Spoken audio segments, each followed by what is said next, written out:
Good morning, good evening, whoever you are, wherever you are, whatever you might be doing. We wish to welcome you to the Silverlight Show. The Silverlight shines to illuminate that which lies hidden in darkness. For those of you tuning in today, we welcome you in. I realize that algorithms and AI have one major weak point. It's obvious that I'm involved with YouTube, and algorithms and stuff like that do interest me to a certain extent. I don't have an imagination board where I'm trying to figure out what connects to what. But I'm pretty particular in my entertainment. Some things I love to death, and other things not so much, just like anybody else out there. And a few things I'm ambivalent about the topic, but I'm passionate about the way the person presents them. Let me give you a good example. The angry video game nerd, James Rolfe. He goes through video games that both he and I grew up with, and he puts a satirical spin on them and what annoys him about them. He's changed his style slightly in the past few years, but there's a lot of channels like him. He's one of the first, but he's not the only one. But I like his style. I like the work that he puts into things. I just like the way he expresses himself. YouTube takes that and says, oh, he likes old video games. Well, let's show him 1,000 channels. I'll never click on any of them. Another one, Brian Zane, Wrestling with Regret. He covers the Attitude Era of wrestling. And when I was growing up, I enjoyed watching it. And again, he covers it in such a way, he brings up things that I didn't know. He does the background work. Now, again, I enjoy his style. Subjects, I probably wouldn't give a second thought about them if he didn't bring them up. But the YouTube algorithm looks at this and says, aha, he likes wrestling, so I'm going to recommend 1,000 wrestling channels to him. Nope, I absolutely don't. And where YouTube spectacularly fails, once in a while, they'll put an advertisement up that I find honestly does not deserve to be on YouTube.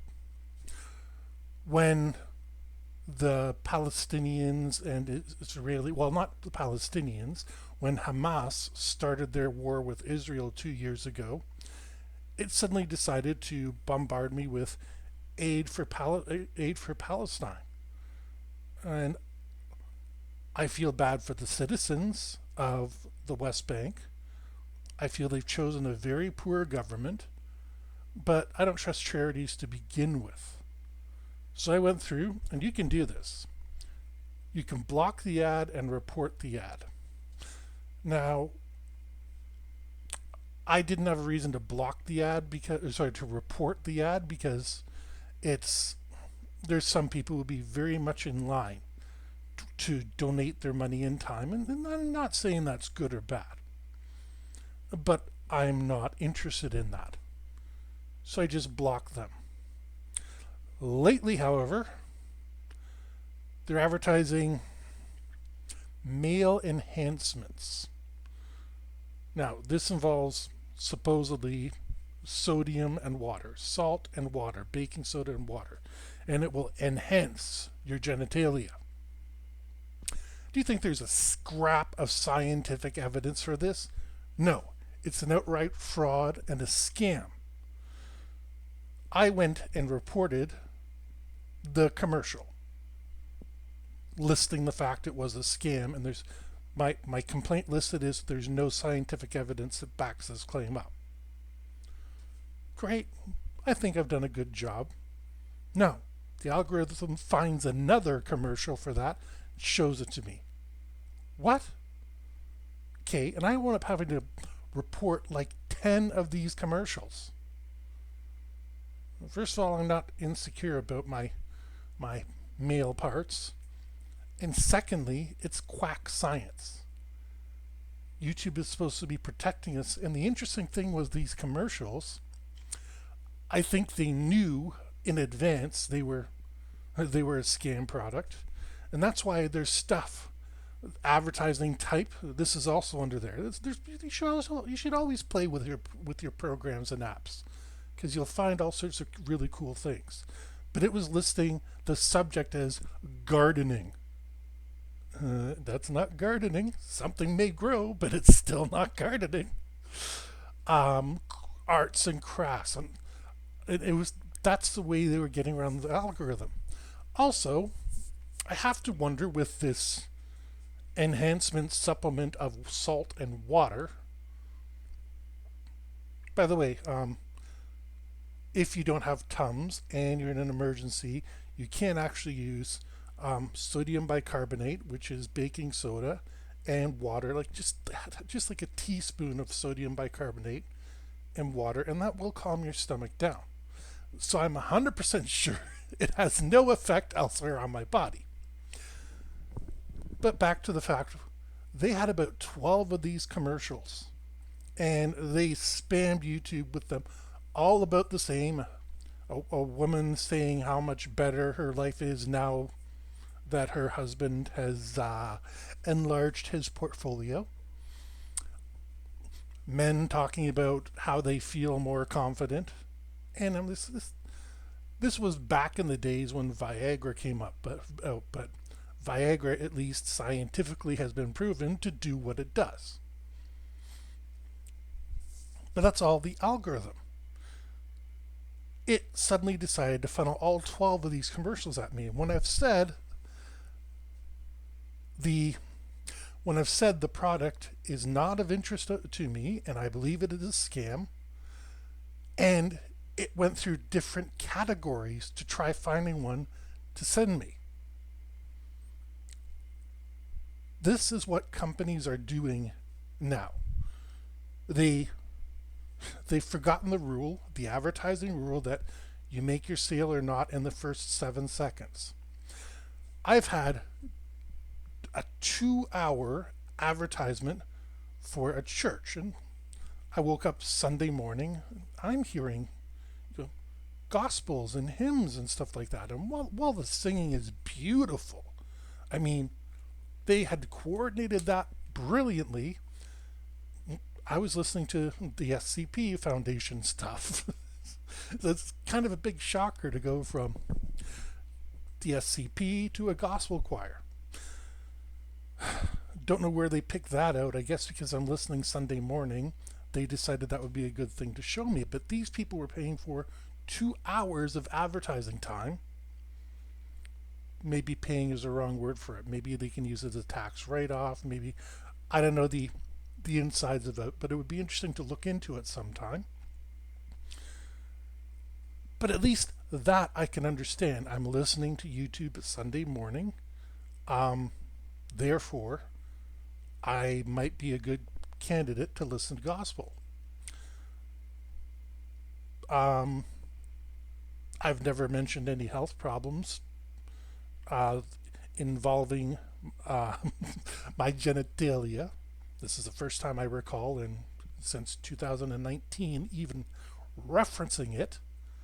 But the algorithm got it wrong, and when I said it's a scam, I'm reporting it, it pulled more into me. Remember, every time you respond to an advertisement, whether you skip it, whether you block it, they consider that an engagement. YouTube goes back to the customer and says, oh, look at how many people engaged with your ad. I know I released a book one time. I forget which one it was. And I paid somebody that said, oh, yeah, I can get you 10,000 clicks or whatever it is. Okay, but I had everything enabled on Google and Amazon, and I forget what else was involved in all this. And I could see all the clicks were coming from China and Russia. In other words, clickbait farms. They just go through click, click, click, click, click. There you go. You paid I think it was $40, maybe 60. I don't remember exactly. and look at all these people that clicked on it. You notice the word they use, click. Not they say engaged. Yeah, we all click on things and say, "Ooh, that's not a good." I clicked on something the other day, and when I was trying to, it was a advertisement on a word scramble game that I use to keep my brain intact, and I clicked X on it. It was advertising something. It was nothing close to this, and it took me to a gambling game. Now, I know in my house, my wife does play a gambling game. It's one where no cash is involved. She never puts credit on it, so I don't care. So there's an association that I can say, okay, I get it. But again, they're forgetting they have 7 seconds to get your attention. They hold your attention on the screen and then make you click through, and for after 30 seconds, whatever it is, people have forgotten you. I can give you a sales pitch in 30 seconds, but that's going to be a long sales pitch. Television worked with 30-second commercials, even during the Super Bowl, where they might kick it up to a minute, but it would have to be memorable, under the idea that it was getting on people's eyes. Now, the importance is getting a click through, and they're paying to make sure that those clicks happen. And YouTube, the click farm operators, and all of those people don't care how they get those clicks either. So really ask yourself what you can do to get more appropriate advertisements, at least ones that don't piss you off. And I know that's hard. Everybody's tastes are different. Use the report and block features. There's usually, I think it's a set of 3 dots on the side of a video, and you click it down, and it's going to tell you, yeah, block, report, and I forget what the other option is. I've never had to use it.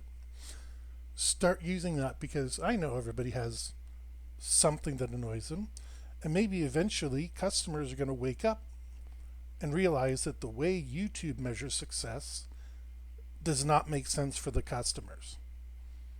Even this horrible scam company shouldn't have wasted their money, although I don't mind YouTube making money off idiots. Let's make that clear. So, with that in mind, we hope you enjoyed this episode of the Silverlight Show. If you did, please click like, share, because sharing is caring. Don't forget to click the bell icon over on the bottom of the screen to not subscribe, to alert you every time that a new video pops out. And we hope you have a fantastic day.